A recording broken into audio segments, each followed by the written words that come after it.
आज संतान साहब के इस पवित्र भूमि पर इस जनसभा में मंच पर मेरे साथ उपस्थित गांव के सरपंच बहन संतोष देवी जी, सभा के प्रधान श्री सेवाराम जी और इस प्रोग्राम के सूत्रधार श्री ओपी मेहरा जी, श्री अभिराम जी हांसी, टोहाना के प्रधान श्री नंदलाल जी, जय कृष्ण नोलिया जी, प्रधान हांसी रविदास सभा, मैन सतपाल दास जी, कृष्ण जी, सम्मानित मंच और मेरे सामने उपस्थित सभी जगह से आए हुए संत गुरु रविदास सभा के पदाधिकारीगण, माताएं, बहनें, नौजवान साथियों, बुजुर्गों, प्यारे बच्चों, आज सबसे पहले तो मैं आप लोगों का आभार व्यक्त करता हूं कि यहाँ आने पर जो हमारी फूलमाला और सरपंच प्रदान करके जो हमारा मान सम्मान किया, उसके लिए बहुत बहुत आभार व्यक्त करता हूँ। और मैं अपने आप को बहुत ही सौभाग्यशाली समझता हूँ कि 6 महीने के अंदर अंदर मुझे दोबारा से संत गुरु रविदास इस मंदिर का, इस जगह का दर्शन करने का, उनका आशीर्वाद लेने का मौका मिला। और मैं जब 28 जनवरी को यहाँ आया था, उस टाइम बहुत सर्दी थी, लेकिन भीड़ इतनी ज़्यादा थी उस टाइम कि काफ़ी संख्या थी यहाँ और लोगों में बड़ा जोश था। और उस दिन आप लोगों ने एक मांग रखी थी कि लंगर जो हाल है उसके लिए कुछ ग्रांट मांगी थी और उस दिन मैंने दी थी और उसी का आज शिलान्यास हमने किया है। तो उसके लिए मैं आप लोगों का बहुत बहुत आभार व्यक्त करता हूँ, बधाई देता हूँ। और ये जो संत गुरु और महापुरुष, ये किसी एक जाति के नहीं होते, ये सर्व समाज के लिए इन्होंने काम किया है, सर्व समाज के ही होते हैं। तो जो भविष्यवाणी जो वो चाहते थे, जो हमारे संत गुरु रविदास जी चाहते थे कि ऐसा चाहूँ राज में जहाँ मिले समन को अन्न, छोट बड़े सम बसे रविदास रहे प्रसन्न। तो इस तरह का जो संदेश संत गुरु रविदास जी ने दिया था उस समय, उसको साकार करने का काम आज हमारे देश के प्रधानमंत्री नरेंद्र भाई मोदी और प्रदेश के मुख्यमंत्री माननीय मनोहर लाल जी कर रहे हैं। और जो अंत्योदय की जो सिद्धांत है जिस पर पार्टी चल रही है, समाज के अंदर सबसे गरीब आदमी, चाहे वो किसी भी जाति से संबंध रखता हो, ये नहीं कि गरीब केवल दलित समाज में ही होते हैं, किसी भी समाज में गरीब हो सकता है। तो हमारी सरकार का ये ध्येय है, ये उद्देश्य है कि हमें जो भी किसी जाति में गरीब है उसका उत्थान करना चाहिए। और माननीय मुख्यमंत्री जी ने जिस तरह से परिवार पहचान पत्र के जरिए जो इनकम का डाटा आप लोगों से लिया है कि भाई आप अपनी अपनी इनकम भरें, कितनी इनकम है, और जिन लोगों की आय 1,80,000 से कम है, उन लोगों को वो सब सुविधाएं दी जाएं जो बीपीएल कार्ड धारकों को मिलती थी। और आज बीपीएल कार्ड खत्म हो चुका है। आज सिर्फ इनकम का जो क्राइटेरिया है 1,80,000 से जो कम इनकम है वो सब बीपीएल की सुविधाएं मिलती हैं। तो एक बहुत अच्छा काम माननीय मुख्यमंत्री जी ने किया।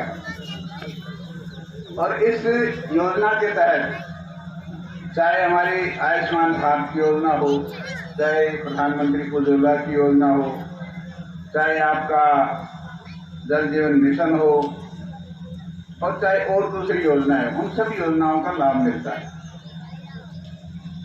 और जो माननीय मुख्यमंत्री जी की एक सोच है कि कोई गरीब आदमी जिनके परिवार में एक भी नौकरी नहीं है, उन परिवारों को 5 नंबर देके उनको आगे बढ़ाया जाए। ऐसा मेरे ख्याल से पहले किसी मुख्यमंत्री ने नहीं सोचा होगा, गरीब के लिए किसी ने नहीं सोचा होगा।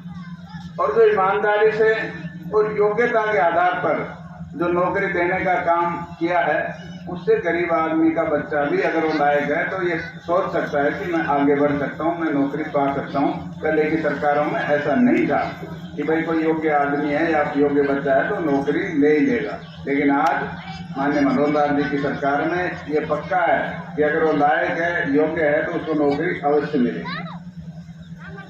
और देश के प्रधानमंत्री ने जिस तरह से महिलाओं के लिए, चाहे वो जल जीवन मिशन की बात हो, प्रधानमंत्री जी चाहते हैं कि भाई हर घर नल से जल की जो योजना है उसके अंदर हर घर नल पहुंचे, ताकि हमारी जो माताएं बहनें हैं पहले नल पर खड़ी रहती थी, घंटे घंटे इंतजार करती थी पता नहीं कब नल आएगा, और नल पे सिर भी फूटते थे, मटके फूटते थे, आपने देखा होगा। लेकिन आज मेरे ख्याल से किसी को नल के आगे खड़े होने की जरूरत नहीं, हर घर नल से जल की सुविधा दी गई है। इसी तरह देश के प्रधानमंत्री जी ने सोचा कि मेरी माँ बहनें धुआं से चूल्हे में आग जलाती हैं, धुआं से आंखें खराब होती हैं, सांस की बीमारी होती है, चमड़ी की बीमारी होती है, तो उनके सुविधा के लिए प्रधानमंत्री उज्ज्वला योजना लेके आए, ताकि हर घर गैस सिलेंडर मिले और माताएं बहनें धुआं से अपनी आँख खराब ना करें। और ये आयुष्मान भारत की योजना है जो हरियाणा में चिर आयु के नाम से भी इसको किया गया है, क्योंकि केंद्र के अंदर 1,20,000 जो बीपीएल की लाइन है वो 1,20,000 तक रखी गई है, लेकिन हरियाणा में माननीय मुख्यमंत्री जी ने इसको बढ़ाकर 1,80,000 कर दिया, ताकि ज्यादा से ज्यादा लोग इसका फायदा उठा सकें। तो इस चिर आयु के नाम से जो एक परिवार को 1 साल के अंदर 5 लाख रुपए तक का इलाज आप फ्री करवा सकते हैं, तो गरीब आदमी के लिए बहुत बड़ी राहत का काम सरकार ने किया है। और एक जो हमारा स्वच्छ भारत मिशन जो देश के प्रधानमंत्री ने शुरुआत की थी, और स्वच्छ भारत मिशन जब शुरू हुआ तो लोग, विपक्ष के लोग मजाक उड़ाते थे कि भाई झाड़ू लगाने से, सफाई करने से क्या देश का भला हो जाएगा। लेकिन एक दूरदर्शिता की सोच है, एक दूर की सोच है कि अगर साफ सफाई रहेगी तो हम बीमार कम पड़ेंगे, और बीमार कम पड़ेंगे तो हम अच्छा काम कर सकते हैं, देश के लिए आगे बढ़ सकते हैं। अगर मान लो एक परिवार का मुखिया है और वो बीमार पड़ गया, तो उसका बीमार पड़ने से एक तो परिवार का खर्चा कहाँ से आएगा, जो बेचारे ने पूंजी कमा रखी वो बीमारी में लग गई, तो सारी अर्थव्यवस्था खराब हो जाती है। जब एक परिवार की अर्थव्यवस्था खराब होती है तो पूरे समाज की, पूरे देश की अर्थव्यवस्था खराब होती है। तो इसका बड़ा दूरदर्शी का प्रभाव पड़ते हैं। लोग तो वैसे कह देते हुए सफाई से क्या होना है, क्योंकि अगर हम स्वस्थ रहेंगे तभी तो कुछ कमाएंगे, तभी तो आगे बढ़ेंगे। अगर बीमार आदमी है तो खर्चा ही मांगेगा भाई। तो ये सारी चीजें हमें अच्छे राष्ट्र निर्माण के लिए, स्वस्थ राष्ट्र निर्माण के लिए ये योजनाएं प्रधानमंत्री जी ने शुरू की हैं। इसी तरह प्रदेश के अंदर जो ऑनलाइन सर्विस माननीय मुख्यमंत्री जी ने की है, इसका सीधा सीधा लाभ गरीब आदमी को ही मिला है। पहले हम सब लोग काफी बैठे हैं यहाँ, कोई सर्टिफिकेट बनवानी होती थी हमें, income certificate, domicile certificate, birth certificate, कोई भी सर्टिफिकेट बनवाते तो कभी वीडियो नहीं मिलता, कभी पटवारी नहीं मिलता, कभी तहसीलदार नहीं मिलता, कभी एसडीएम नहीं मिलता, और कई हफ्ते खराब हो जाते। लेकिन आज ऑनलाइन सर्विस होने की वजह से आप अपने घर बैठ के कोई भी डॉक्यूमेंट ले सकते हो। मुख्यमंत्री जी की सोच है कि गरीब आदमी को अपने अधिकारों के लिए किसी के आगे हाथ ना फैलाने पड़े, ऐसी सोच माननीय मुख्यमंत्री जी की है। तो ये कितना फायदा हुआ है। एक तो मान लो 10 दिन आप चक्कर काटो, आपकी दाढ़ी खराब है और परेशान, किराया भाड़ा लगे, तो ये सारी चीजें लोगों को मतलब देने के लिए सुविधाएं दी गई है सरकार। भ्रष्टाचार भी कम हुआ है।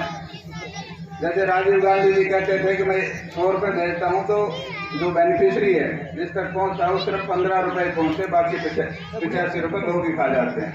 लेकिन आज इस सरकार के अंदर अगर 100 रुपये चले तो 100 ही रुपये मिलेंगे आपको, एक नया पैसा कम नहीं मिलेगा, सीधा आपके खाते में आता है।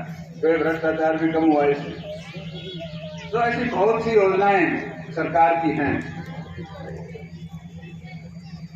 जो हमारा मुख्यमंत्री विवाह सुगन योजना थी, जिसमें एससी के बच्चियों के लिए शादी के लिए पैसे मिलते हैं, वो जब सरकार बनी हमारी 2014 में तो 31,000 रुपये मिलते थे। हमारी सरकार आई तो हमने उसको 51,000 किया, और उसके बाद हमने 71,000 किया। अब 71,000 रुपये मिलते हैं आप लोगों को शादी के लिए, तो कितना गरीब आदमी के लिए बहुत सारा लग जाता है 71,000 रुपये। इसी तरह डॉक्टर भीमराव अंबेडकर पुनर्वास योजना थी, उसके जब हमारी सरकार आई तो 25,000 रुपये मिलते थे। उसको हमने 50,000 किया, और अब माननीय मुख्यमंत्री जी ने 3-4 साल पहले उसको 80,000 रुपये कर दिया। तो एक अपना रिपेयर, मकान रिपेयर के लिए 80,000 काफ़ी अमाउंट होता है। तो ये गरीब आदमी के लिए बहुत राहत का काम। बहुत सी और भी योजनाएं हैं, और इन योजनाओं का लाभ आप जब तक नहीं ले पाओगे जब तक इनके बारे में जानकारी ना हो। तो मैं जो हमारे पढ़े लिखे बच्चे हैं उनसे अनुरोध करता हूं कि आजकल सब कुछ ऑनलाइन है, सब कंप्यूटर पे सब कुछ है। उन योजनाओं को देखकर, और जो लोग कंप्यूटर के बारे में जानकारी नहीं रखते उन लोगों को इन योजनाओं को बताएं और उनको उनका लाभ दिलवाएं, ताकि जो सरकार की योजनाएं उनका लाभ उन तक पहुंचे और सरकार की योजना भी सफल हों। तो ये सारी चीजें सरकार की जो अंत्योदय की सोच है, गरीब आदमी को कैसे ऊपर उठाएं, प्रधानमंत्री जी भी यही सोचते हैं। जब उन्होंने शपथ ली तो उन्होंने कहा था कि मेरी सरकार गरीबों के नाम। और आज जितनी भी योजनाएं बनती है, चाहे केंद्र सरकार की हो चाहे प्रदेश सरकार की हो, उनका केंद्र बिंदु गरीब होता है। गरीब आदमी के बारे में ध्यान रखा जाता है। तो मेरा आप लोगों से यही अनुरोध है कि जिस तरह से सरकार हर वर्ग के लिए काम कर रही है, नहीं दलितों के लिए करे, किसानों के लिए भी कर रही है, व्यापारियों के लिए भी कर रही है, सभी लोगों के, उद्योगपतियों के लिए भी जो भी उनकी सुविधा देनी उनको भी देती है, सभी को सुविधाएं दे रही है और सबका ध्यान रख रही है। तो आप सब लोग सरकार की योजनाएं का लाभ उठाएं, और आज इस पवित्र स्थान पर आप आए हैं। आप लोगों का बहुत बहुत आभार कि आप इतनी गर्मी में बैठे। मैं भी सोच रहा हूं कि भाई आप लोग भी काफ़ी कह रहे हैं 10-11 बजे से आप यहाँ बैठे हैं, तो काफ़ी लंबा समय आप लोगों को हो गया है। तो मैं ज़्यादा ना बोलते हुए आप लोगों को बहुत बहुत बधाई देता हूँ, शुभकामना देता हूँ, और आगे भी जब कभी मौका मिलेगा तो जरूर आएंगे। बहुत बहुत धन्यवाद।